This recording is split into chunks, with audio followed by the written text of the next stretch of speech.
and welcome back. It's your host, Amanda, and it's another time to promote a creator. But of course, before we introduce this amazing guy, well, of course, we have to give a shout out to all the people that make AGP possible. So, of course, a big shout out to the Gem City Comic Con that's coming to you July 24th to 25th at the Dayton Convention Center in Dayton, Ohio. You can get your tickets already at the amazing Bell Book and Comics, or you'll be able to purchase them at the door. Of course, you can also thank the Champion City Comic Con, their sister show that'll be coming to you in October, November, and their online show that'll be coming to you September. We're still working on the dates. Of course, the Sean Forney illustration and their independent comic, Scarlet Huntress, a reimagining of Little Red Riding Hood, who grew up to hunt cryptards. Yeah. Tahazza Productions of their independent comics for kids like Peanut Pudding and Jelly and Pitter Patter, and their adult comic Roadkill Rampage, which our guest actually did some nice artwork on. Of course, he did a cute air freshener. I have it. That's why he's amazing. And of course, you can catch both of these guys every Thursday night and Friday night during their sketch off battles. It's always at 8 p.m. Eastern Standard Time. You can find them on all of the Hazard Production stuff on Thursday and all the Sean Forney illustration stuff on Friday. Of course, speaking of comics, to Mess Comics, who has a wonderful independent comic based right here in Cincinnati, Ohio, about the Metropolitan sewer system with their protagonist Lilliput and her pet Akka.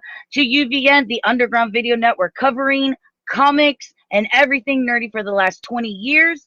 And last but not least, to fellow Twitch streamer Ziggy, who has a mental health show. Make sure that you check them out. It's a wonderful community, and they're there to help everyone.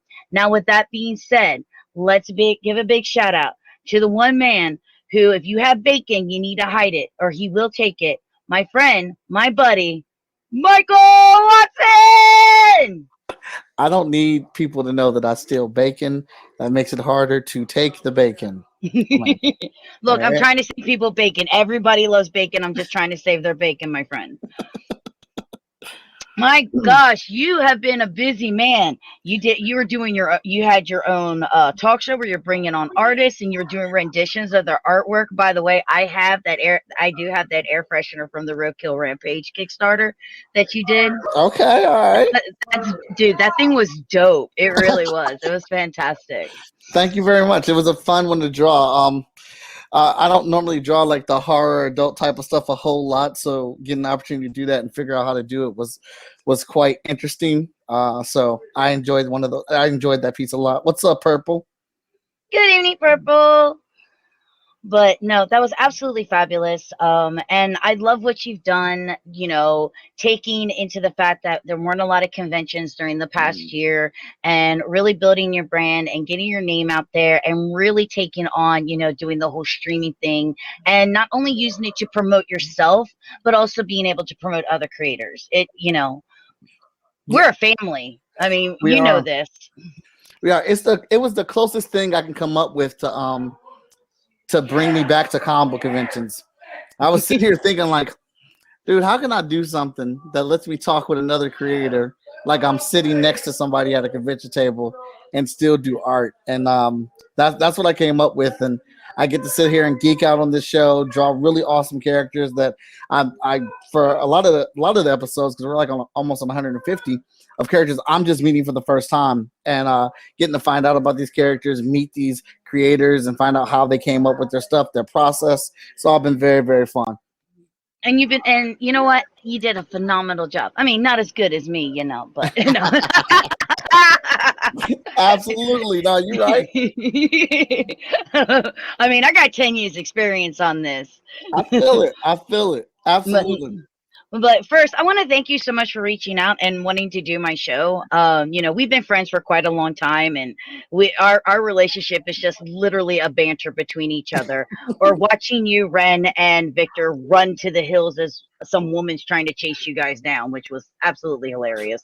I will never forget that day. That was like the greatest thing. I'm like, man, if I was only streaming this, I would have so many counts right now. Yeah, it would have brought a lot of attention. Welcome to my new Twitch stream where I watch my comic creators run for the hills as people are chasing them. It's fantastic. But even through all of this, you're still working on your own stuff too, my man. Trying to. I mean, we've been in our houses for like a year and a half, so it was time to put down some work. I couldn't just sit there and twiddle my thumbs. I had to have something to do. Well, you have been busy, and let's go ahead. Hello, Dad Man. Hello. Let's go ahead. I want to kick this off by showing off your video, if you don't mind, Oh, that perfectly you have on fine. your Kickstarter. So we're here to celebrate his Kickstarter. So we're gonna bring this full screen, and we're gonna enjoy this.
Okay, you can stop. Bye bye. No, no.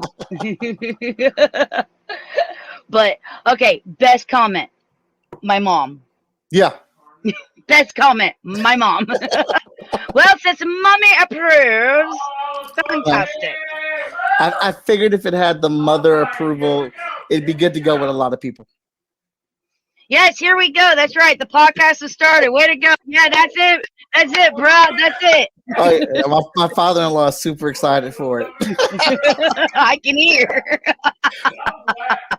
And this is why Michael and I love live shows, because we can integrate anything into the situation. Yes, we can. But so for those who don't know what Hotshot is, go ahead and tell them a little bit about your comic. Oh, sure. Cool beans.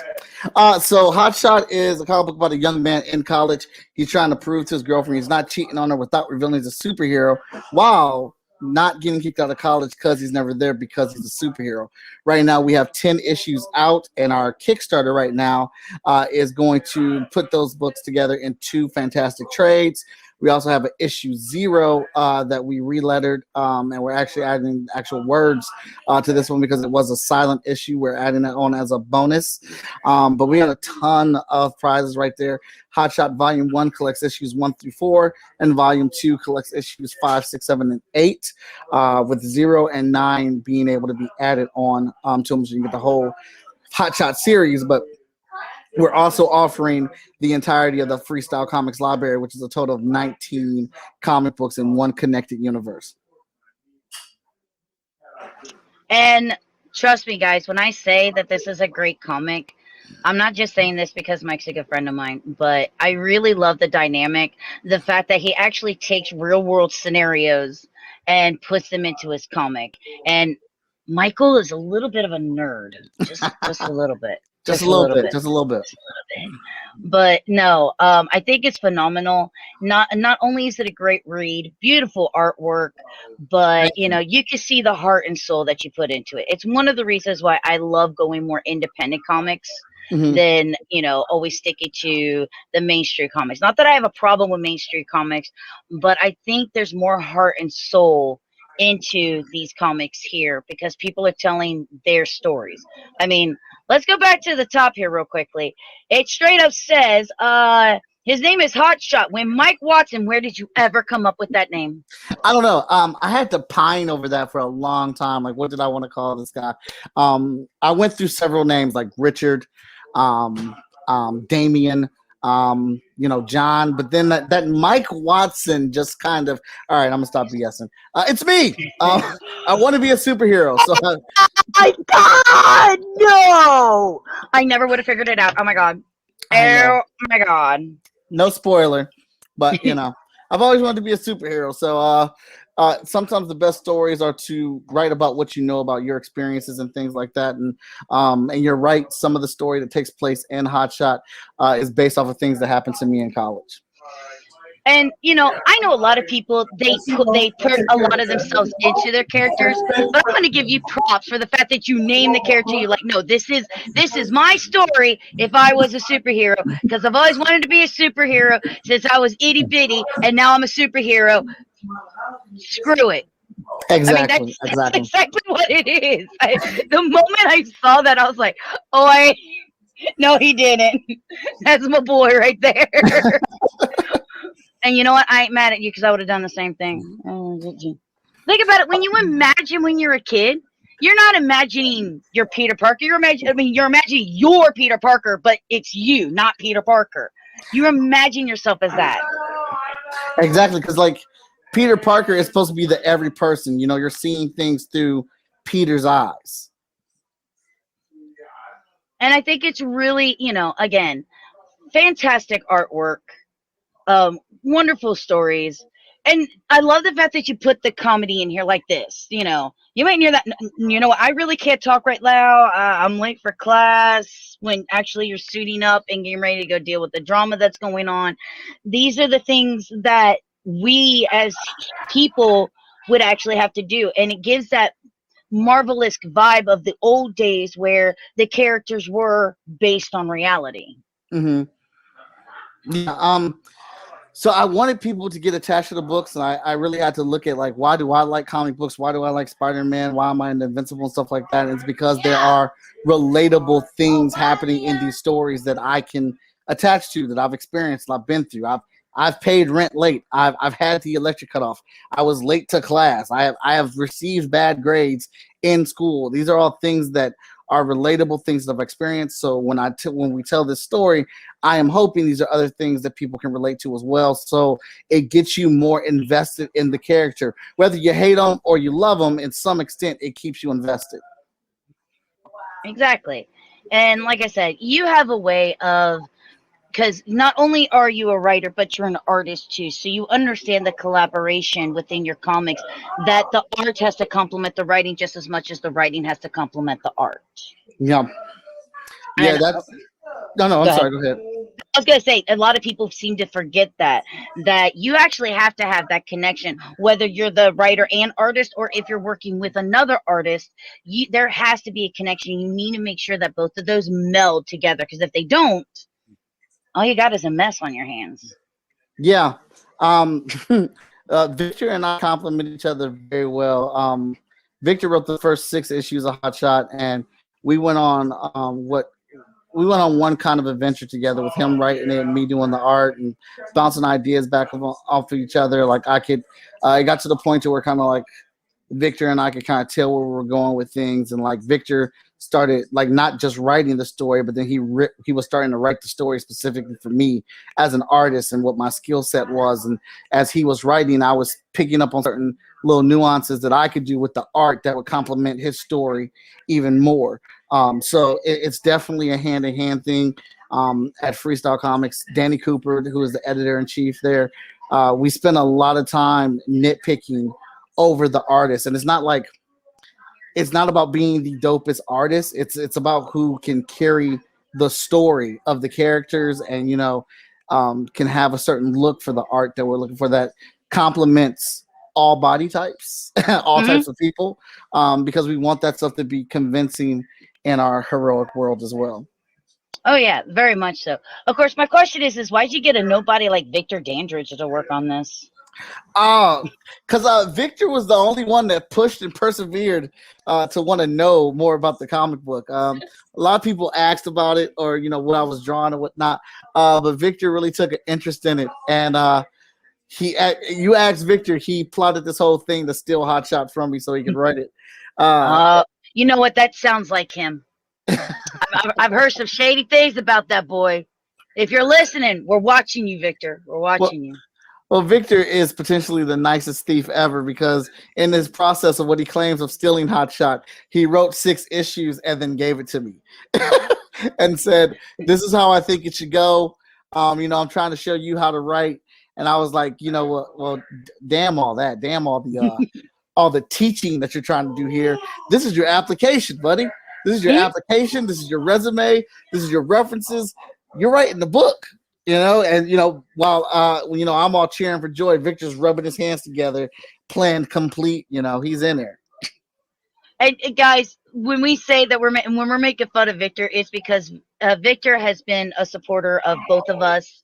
Yeah. He's taught us a lot.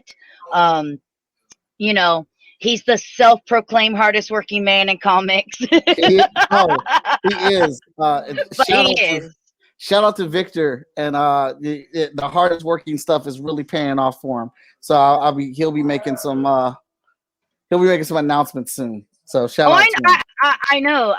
He just made the announcement that he's now working for Wizard Magazine. Yeah, that's some of it. That's some of it. Trust me, I know, because there's something coming up, and I'll tell you after the show, Mikey. I'll tell you after the show. All right. But yeah. So of course, now is this your first Kickstarter ever? No, this is not my first Kickstarter ever. This will actually be the second Kickstarter on my personal page. I was with publisher Short Fuse Media Group, and they did 3 Kickstarters for me, which they all did very well. They were super successful. And I got to shout Short Fuse out because I've learned a lot underneath the Short Fuse banner. A lot about working with Kickstarters and things like that, and just especially what you were talking about earlier today with branding myself and really pushing, trying to increase my audience. That was a lot of stuff that I picked up from them. But they did the first 3. We initially lost Hotshot underneath the Short Fuse banner. Then we did Vigilance, and then we did Heroes International. And after those Kickstarter campaigns, I got promoted to be the publisher of Short Fuse Media Group. They liked how I worked.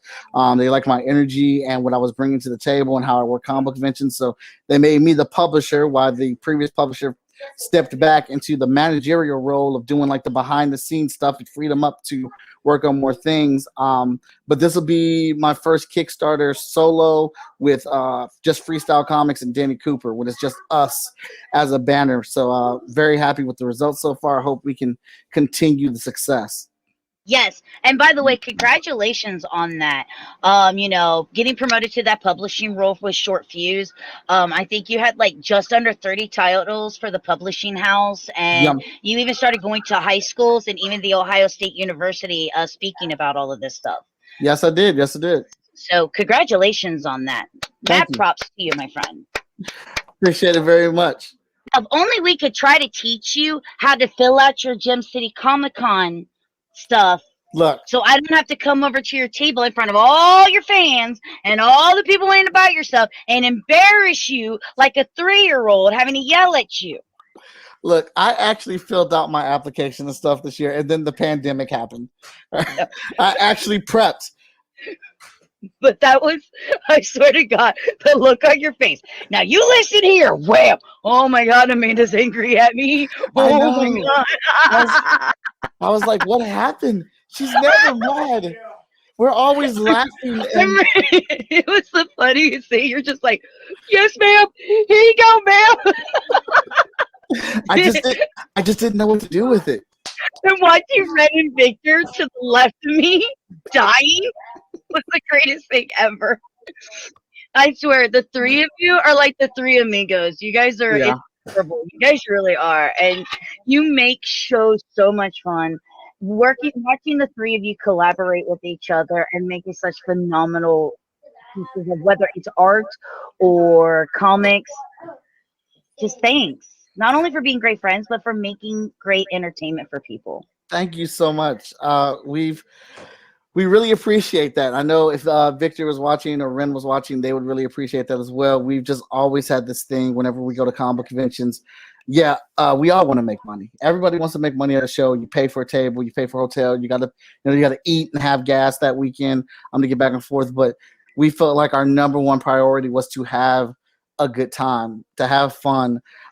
If you're having fun and people are enjoying your presence and they're having good conversation with you and you're geeking out, the money's going to come. It's just like, you try to keep this bubble of goodness around you, because it's a weekend where we get so many geeks together in one spot. So why not have a good time? Oh, yeah. I mean, yes, we go to the shows to make money, but I think the hardest thing about not having the shows was not being able to really see our friends. Mm-hmm. You know, if any of you ever make it to the Gem City Comic Con and you watch a lot of us, we're like this big ball of group huggy people just laughing Yes. and giggling, and we try to find time to spend with each other, not only at the show but before, after. When Mike and I tell you this is more than just friendship, this is a family, we really do mean that. It absolutely is.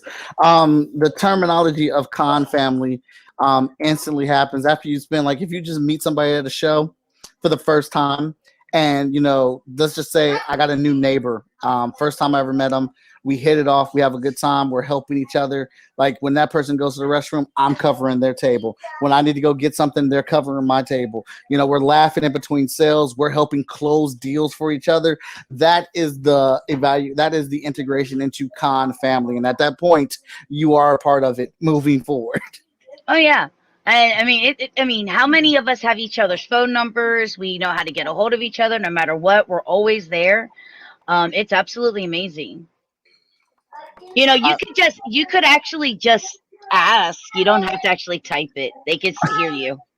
I was going to do that, but I'm also trying to help push your engagement little by little here. Aw. That way I never yell at you again. Got it. just little tricks that I picked up from doing streaming on my side or whatnot. And I didn't, we were having this very intimate conversation about con family, so I didn't want to break that up until we got finished. Oh, that's fine. Greg is my part of my Twitch family, so he'll understand. Awesome.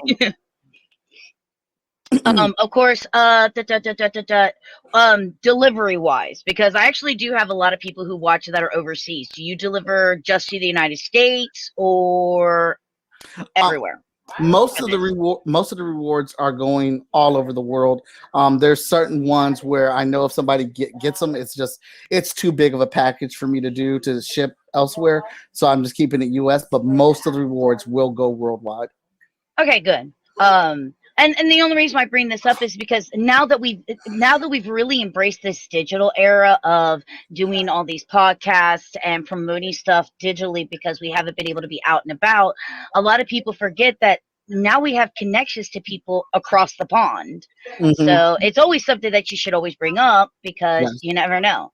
I know Greg lives over across the pond. Purple Valkyrie lives over across the pond. So yeah, somehow I made a lot of friends way over there that I'm never ever probably gonna get to see.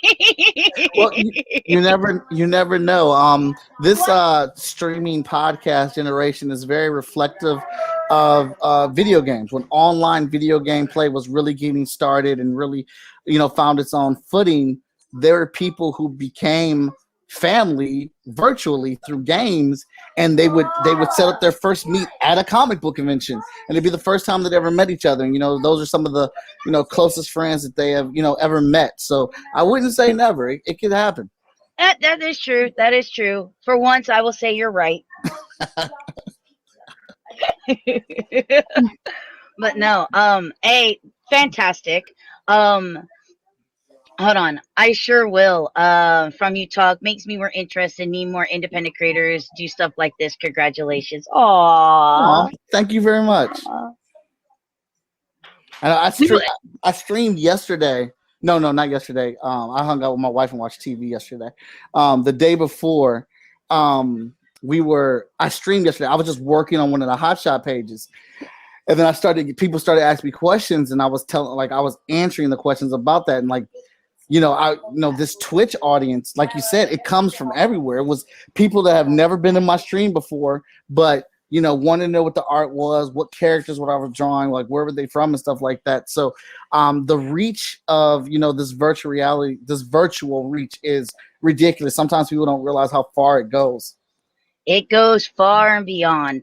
And I with someone who's been in this game for 10 years, either whether on YouTube or Twitch, being able to connect with people, whether it's just people watching the content for fun, or people who are watching the content to be educated, or people who are just interested, it's so vast and it's so amazing. Mm-hmm.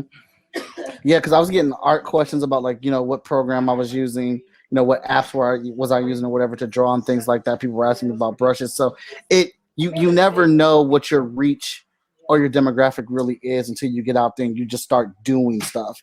One of my friends, Midori, who's a great streamer, she was like, dude, you're going to be drawing anyway, so just stream. Like, it doesn't matter. Like, if you're going to be drawing something and you're at your desk, just turn your camera on and just stream. People will, like, eventually, if you get online enough, people are just going to start showing up. Which, speaking of, you need to let me know when you're streaming. You need to send that to me so I can make sure that Gem City promotes it. Okay. Awesome. Or did you forget? Jesse's just a figurehead. Come on, let's be honest. Okay. The pandemic has me forgetting a couple things. I forgot Jesse is the face. So yeah, I will have to do that. All right. Thank you for telling me that. And with all of the streaming options, I'm finding myself getting drawn into many other areas like arts and comics. Yeah, exactly. Yeah. And then as things are changing, especially with less and less cable, more and more streaming, and then people are like, well, how many streaming services can I really have that doesn't end up costing as much? Exactly. And the reality of things, you can watch Twitch completely for free unless you really want to support somebody that you like. And there's tons of options on Twitch. So that's a very, very good point, Amanda. YouTube too. YouTube is absolutely free.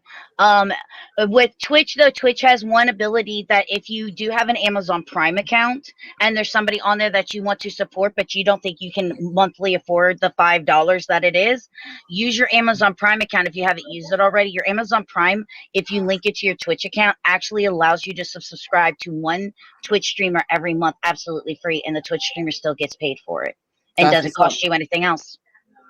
Yeah, that's great. That's a wonderful option. Plus, I mean, if you're already into gaming, you might as well do that anyway, because then when you're watching certain streamers and they're playing a game, you can earn drops for those games. So yeah, free stuff, baby, free stuff. We love that word, free. Yes, we do. Yes, we do. But I'm gonna say I'm just gonna scroll down real quickly. I love how not only do you have like these really cool rewards, but I love how it's like each one has a level, and then you start hanging out with there's Renz at 45, Septimus at 45. Who's that loser? No. Yeah, that guy's a bum. Get him out of here. I did him a favor by putting him on there. Oh my God, that curly nose of his.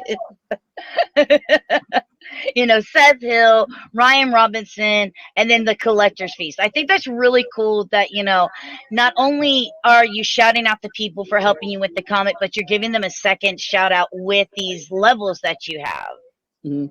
Well, I've learned very quickly in the creative community that you are only as good as the people that you work with. Like, people wouldn't buy my books if they didn't look as good as they did. And they look as good as they do because I work with very awesome people who are hardworking, who are dedicated, super patient, and just, really good at their craft. But these people that have done these covers for me, I just don't see how I would not shout them out. Like, they don't have to do this. They made time in their busy schedules to do me an alternate cover for my book to allow me to promote them. So, allow me to promote my Kickstarter. So it's kind of like hand in hand, kill two birds with one stone. They're promoting my Kickstarter. Why would I not promote them? Exactly. And guys, let me make something really important to you. I understand that there's a lot of people that are still on really hard times. We're just going back to work. We're just putting our lives back together.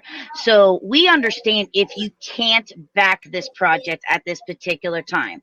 But what you can do is you can help. I put the link. I will put the link in there again. Oh, thank you for following. Thank you for following. Yeah, I saw it popped up. I'm going to thank you. Look, after all this time, he's going to finally follow me on Twitch. Look. My co-hosts make fun of me all the time. I have so it's Christina, Midori, ID, Dakota, and Tessa, and we do a little podcast show on Fridays. But they're all younger than me, so I'm just now coming into this Twitch audience and learning about Twitch. I thought I was already following you, and then I looked over and was like, why is her heart not lit up? Like, so I'm figuring Twitch out slowly as I go. Like each week, Tessa comes over my house to help do the behind the scenes. She's showing me something new with it, so she can stop calling me old man on the air. Because like I think somebody I forgot what somebody did. You're younger than I am, so we're gonna have to sit down and talk. Because she's calling you old man, because you're younger than I am, Sweet Pea. But it's more so because of my ignorance on Twitch and all the little hip hop things that they do on here. So, because if you're a boomer, I don't want to know what I am. All right. No. One, of course, thank you. You know, it's always, I always, you know, I have to thank you. You know, not just, it's awesome. Yes, of course. See, even he's excited that you followed me. Look what you did. I'm gonna play off of this every chance I get. If you know me, you know it's what I do. Absolutely, you should. But no, because but it's not. It's more the fact that, you know, I like it when, you know, friends support each other. Mm-hmm. And yeah, you definitely need to make sure that, you know, you let me know, because, you know, I can make sure that that information gets out. Okay, first off, okay, oh man, that's funny. I get that all the time, trying to use, Dad, you're a boomer. You're in your 50s. You're a boomer. End of story. Okay, I had to, okay, this is a friend of mine. Okay. I had to interrupt his daughter Twitch streaming to teach him how to get into a PlayStation party so I could play a video game with him. Him boomer. Him boomer. Him boomer. End of story. I got nothing but love for you, Dad. And this isn't my real dad, but love for you, Dad. But no, you know, I love the fact that you not only support the people that you like, but you support your friends. And like we said, it's because our friends become so much more than friends. We become family. Yeah. Mm-hmm. You know, we can joke and we can banter, and you know, we know at that point we never push too far. We just have the fun that we have to have. Would you stop squinting your eyebrows like? I was looking at the comment that Dad just put up there. Yeah. Hashtag everybody loves Amanda. Got it. Yep. Oh no, Mike makes fun of me because when he sees me at a show and he watches me and I'm working, and it's just like, how does that little thing go from there to there in less than a second? Oh my dude. She is all over the Gem City Comic Con floor. Like, I'll have to ask her something, but I'll be in the middle of a sale and I'll look up like, all right, she's right there. Let me wrap this up. And then I'll look up 2 minutes later, she's gone. I'm looking, she's all the way on the other side of the convention floor. I'm like, what are you doing? Like, why are you moving so fast? Like, she does not stop. Like, she comes over and stops to harass Victor, Ren, and I, but like, that's like the only time I actually see her stop. And that's why I get to spend time with you before and after the show. Yeah, everyone loves that. No, I mean, it's just one of those things. You know me, Mike. I'm always running, and I'm always trying to make sure that everybody's having a good time. And it's all the work that I put into it. You know, I've been doing these shows since 2012. Mm-hmm. So, you know, I have a passion for it, and the fact that you guys not only care about me as a friend, but you guys honestly tell me how much of a great job I do, and you respect the job that I do, only makes me want to do it harder and faster and better every time. Mm-hmm. Yeah, you absolutely kill it. You know, so you know, I like there's shows that I go to that you know that I go to on a regular basis because of the people that are in charge of it, or because of the people that are running the show or whatnot. I can completely relax. Like, I know stuff is going, like when I'm around Gem City and Amanda's there and Jesse's there, I know everything's going to be fine, because like Jesse has like all this faith in you, and then I see you working the floor. I see you as a go-getter, making things happen, making sure everything's where it's supposed to be. So when I get to that convention floor, all I know is I just have to set up, and if I have any problems, I can get Amanda. But I'm not going to have any problems because Amanda's already addressed them. I've already addressed them. I've got you, Mike. I have one hell of a crew, which is led by my little baby sister. You've met her. You know, I've got one hell of a crew right behind me to do the work to help, because I couldn't do everything by myself. Right. There's no way. It is a team effort. And again, teamwork. That's how we create comics. That's how we create productive Kickstarters, because I just saw, and I'm going to congratulate you on that. Look at you. And you still have 23 days to go. I'm so proud of you. Thank you very much. Like you said, it's a big team effort. I have a ton of support from my family, from my friends, from the Khan family.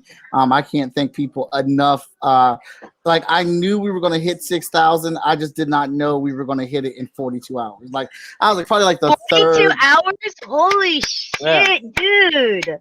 I was like, we'll probably hit it around the end of the third week is when I was thinking.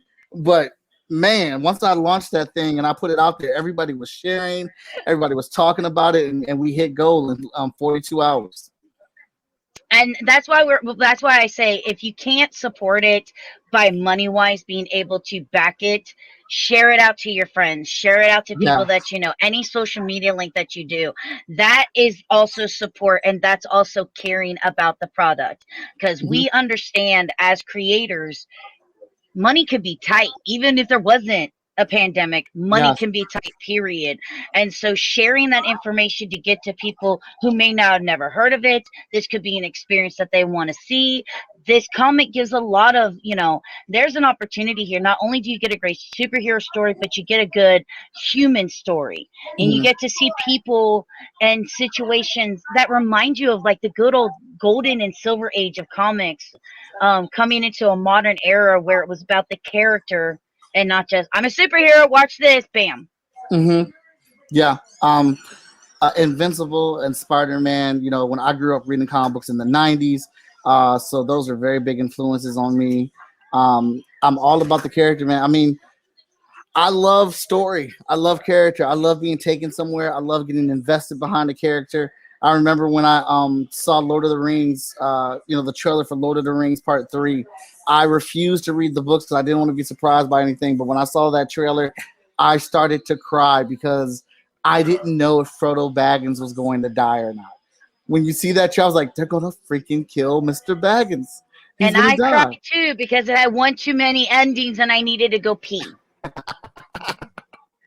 Yeah, he did get carried away, but you know, I feel like Peter Jackson was in his right to get carried away on that one, as much work as they put in on that movie. See, I already knew the ending because I had already watched the old Rankin and Bass Hobbit and the Lord of the Rings stuff. So Okay. yeah, because I have both of those soundtracks. I have them. I love them. So. Yeah, it's like my favorite thing ever. So I'm a big fan of it. But like that, I want to make stories like that where people get invested with characters. Where actually the proudest thing about our comic book is how much everyone argues about the relationship in the book between Carla and Mike. There's a constant social media argument about Carla being wrong, and you know, people trying to tell me she's wrong, and I'm like, no, she's not. Like, Carla absolutely is in her right to feel the way she's feeling and to act the way that she's acting. Like, this whole you know, that's the funny thing that people get invested into, because these are real type issues. These are issues that people are facing, that they've dealt with, or that they're currently dealing with. So if you can create a story and character that gets people talking about things that they know about, that's when I think you have a winning package. And that's something that Victor Dandridge did a very good job of breathing life into these characters. Issue 3 is my favorite issue because it's the conversation between Carla and Mike about you know, when she finds out he's a hero. Because like, that's the fight. When I tell everybody, like, this is the biggest fight in the whole series. Like, what are you talking about? Like, this right here. So if you guys don't understand, Carla's the girlfriend. Yes. Okay. And not only is she still young, she's trying to discover herself. But as most people know, a relationship where you can't tell your significant other the truth starts deteriorating your relationship. As she loves Mike, but that not telling her the truth that he's a superhero, and because she's not going to believe that he's a superhero at this particular time, so she thinks that he could be cheating on her, but she knows there's something he won't tell her. It starts deteriorating not only the relationship, but you being in a relationship where your partner can't tell you the truth, so you start feeling unself-worthy. It makes you feel disgusting. You know, am I not good enough? And then you get into that more angry mode. I'm better than this, and I don't have to put up with this. And I swear to God, if you don't tell me the truth, I'm gonna kick you in the nards and walk away. Like, this is what this character is going through. She gets it. She gets it. So no, she ain't wrong. So anybody want to debate, we will have the debate from a girl's perspective. I'm gonna tell you, girl ain't wrong. Alright? Girl ain't wrong at all. Girl ain't wrong at all. She my girl. All right, I got her. I understand her. I love it. And see that right there. That's the conversation. That's the fire. Like, when you're reading it, you get into it. You start looking at it from your perspective. Like, what would I do, or understanding how this character feels. And once you get somebody caught up in that, then all you have to do after that is just have some good action, some epic powers and stuff like that, because now it has so much more weight. The recipe is complete. It's not just a superhero punching things in the face, but it's a superhero dealing with life as we go. Exactly. And by the way, you had a question. What does the status of comic convention circuit look like for this year, and any plans to attend any? Dude, my plans are to attend them as soon as they start opening up. Like I said, I do have to follow up with Jesse. It's been a while, but I do remember my application getting turned in. So hopefully I am still in at Gem City. I know I'm in at Cherry Capital. I'm in at Baltimore Comic Con. And I was trying to get to Astonishing Con as well. So I'm trying to get back to comic book conventions. I miss it. Comic book conventions prior to the pandemic was 1/3 of my income. That's how I lived and survived, and had to reacclimate myself for a new way of living. But I'm trying to get back to shows. I love interactions. I love people. I love conversating.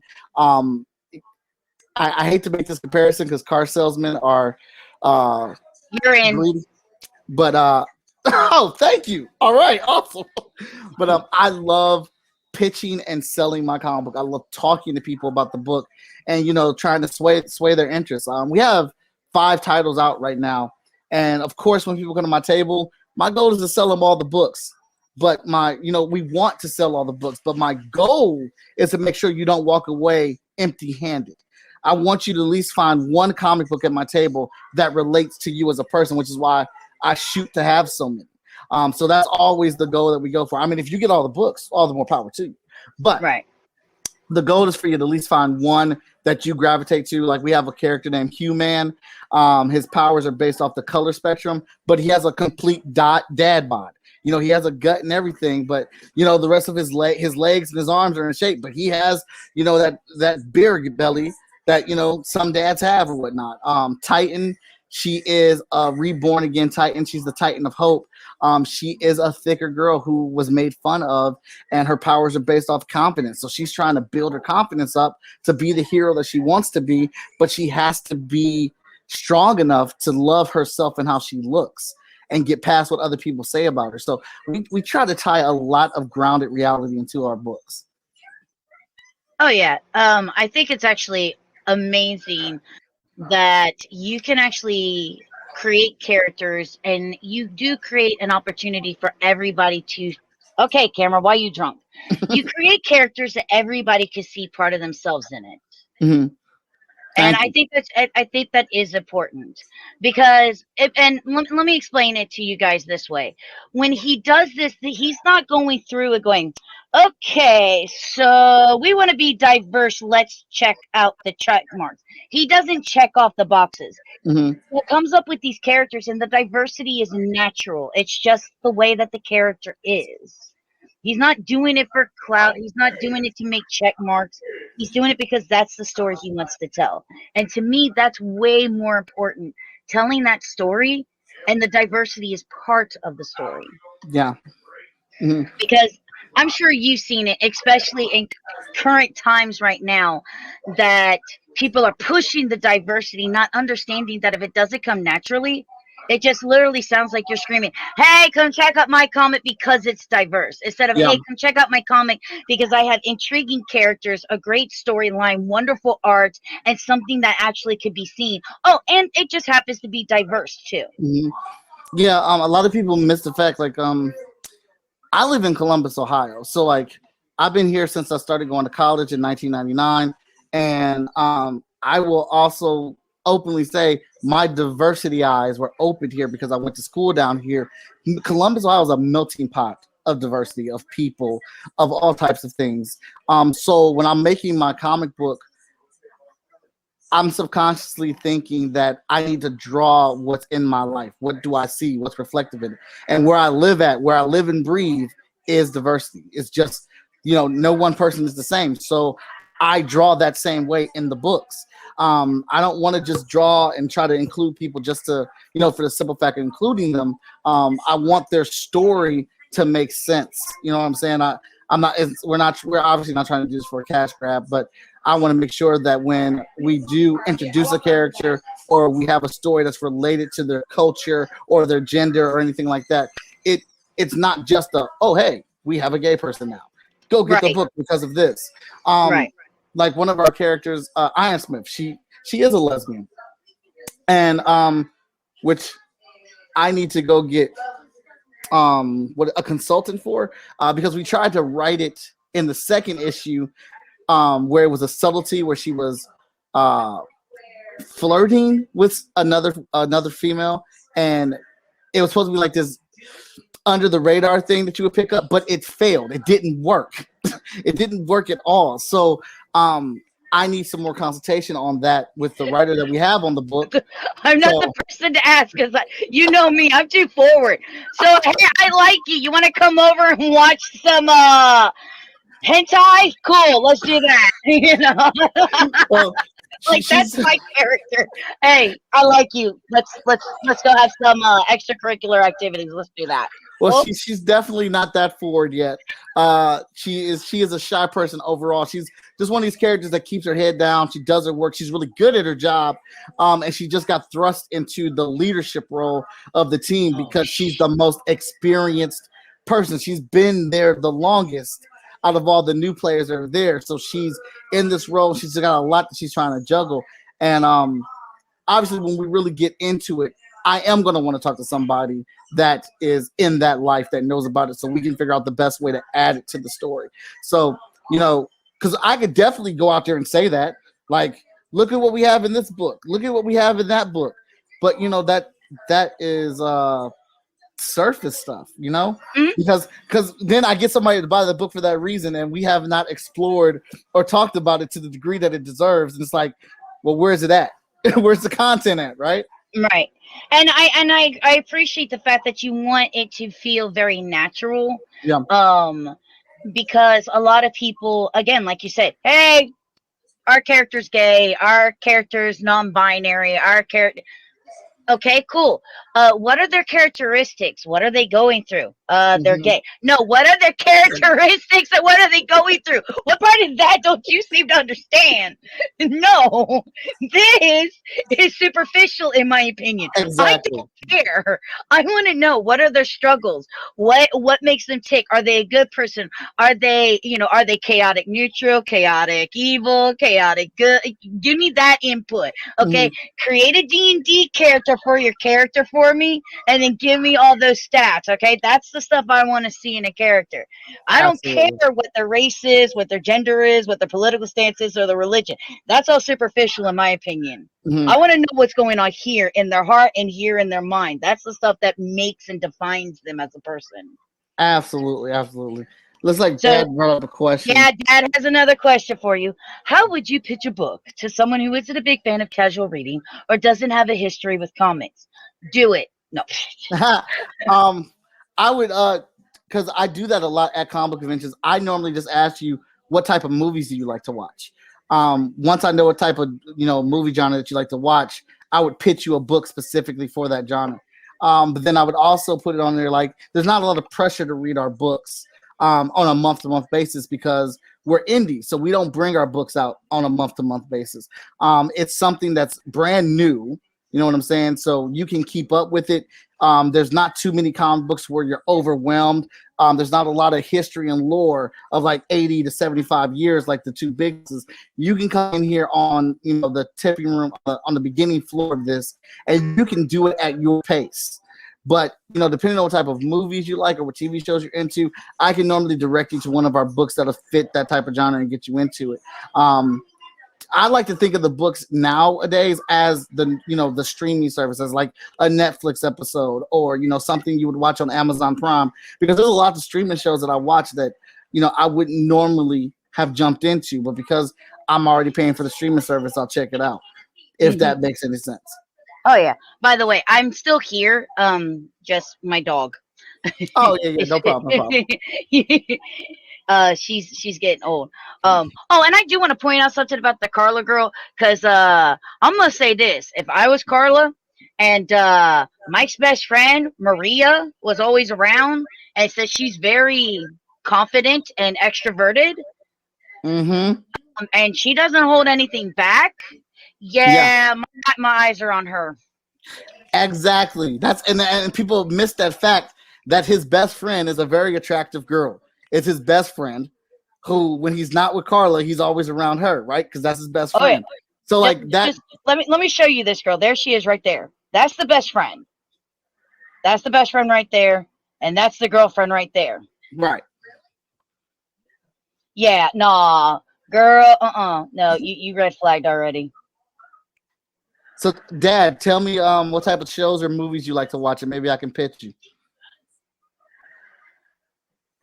How to find them on Twitch? Oh, that's easy. Hold on. I got this. Bam, bam, bam, bam, bam, bam, bam. Here. Copy. Paste and into the chat. There we go. Shabam. Bam, bam. Oh no. Nah. See, he's on my follows list. I've been following him for quite some time. So the moment he told me he had a Twitch, I instantly followed, because that's what I do for my friends. So he's at 169 followers. He's trying to surpass me. He's trying to surpass me here at my 173. Look at him. He likes war action movies and sci-fi more. Oh my God. Talk about another old style Star Wars fanatic here, Mikey. Okay. So if we're talking about war action, sci-fi, and Star Wars, I would lean you more towards Emerald Quest, which is actually going to be dropping later this year. But a book that's out right now is Vigilance. Vigilance is our world's strongest superhero. She works for the government full-time with no secret identity, but she has amnesia, and she's starting to realize the government's lying to her about who she really is. Her story is going to get galactic, as she is from another planet, and the planet that she is from right now, it appears that she is the one that destroyed it, and she escaped. And the last surviving people from her planet know it's her, and the person in charge of those people right now is her brother, and they are coming for revenge. So there's a lot of space and sci-fi involved in that one right there. Emerald Quest, huge wars. That's more fantasy, and Star Wars, like, as they have these emeralds that grant them special powers for their swords and their magic and things like that. We actually have 3 issues of that done. We're kind of waiting for this year to start dropping our new material after the initiated launch of the Hotshot Kickstarter, because the way we're doing the Hotshot Kickstarter is that's your train ride, that's your ticket to the Freestyle Komics bus. Getting these books and getting caught up on our library will get you in tune for everything else that we have coming out for the next year and a half. Okay, that was not what I was supposed to do. That was my bad. I just gave you my show. Have fun with it, but no. No. And I also love the fact that you take this character. She's alien, and she has to register. Yeah. She's registered. Yes. That was one of the things I really enjoyed about the Civil War story arc, is that while I am Team Cap all day, every day, there are valid points to Iron Man's side and, the government side. So the way that the heroics work in the Freestyle Komics verse is that if you're going to be using your superpowers, you are going to have to register and be trained in using them. Now, if you plan on just living a normal life and not using your powers, that's great. You don't have to register. But if you use your powers that end up breaking a law or hurting somebody, the penalty for that is that much worse because you weren't registered.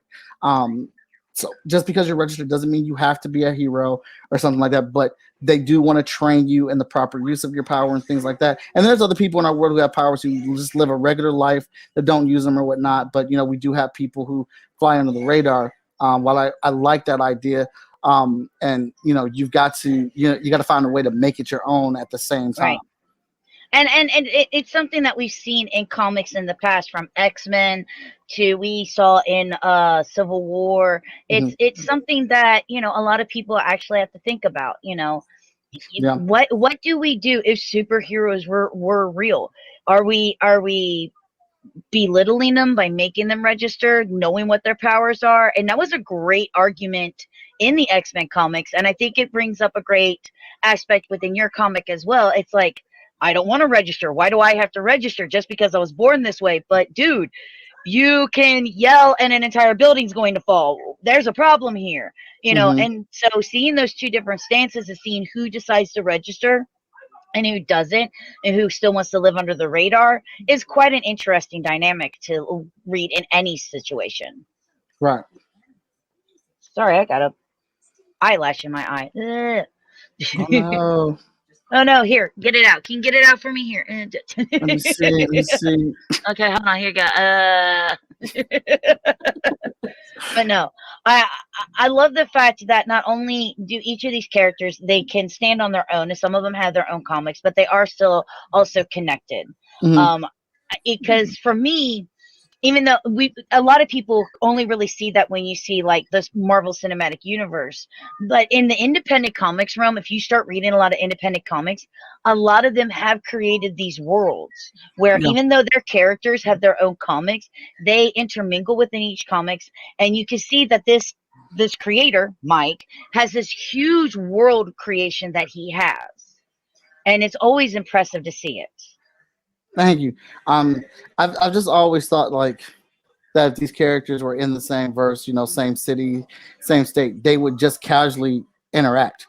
It would just happen, and it wouldn't be a big thing.